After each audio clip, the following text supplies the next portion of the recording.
आहे धवलेश्वर महाप्रभो दीपं यदि परं ब्रह्म दीपं यदि जनार्दनः दीपहरत मे पाप पूजा दीप नमस्तुते प्रभो तत्पुरुषाय विद्महे महादेवाय धीमहि तन्नो रुद्रः प्रचोदयात्। धवलेश्वर महाप्रभु संसार सुखी रखंतु। आज शुभ बुधवार रे समस्त श्रद्धालु भक्त मानंकु आश्रीपद करंतु। समस्त श्रद्धालु भक्त मानंकर मनस्कामना पूर्ण करंतु।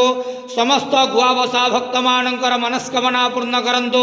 कर्म क्षेत्र उन्नति करंतु। ग्रह रिष्टमान खंडन करंतु। जगतर मंगल करंतु। विश्वर कल्याण करंतु। आपणकर नाम विख्यात करंतु। सेवकर डाक श्रवण करंतु। महाप्रभु धवलेश्वराय नमः।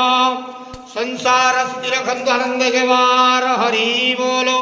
आज शुभ बुधवार रे समस्त भक्त मानंकु आशीर्वाद करंतु आनंद के वार हरि बोलो।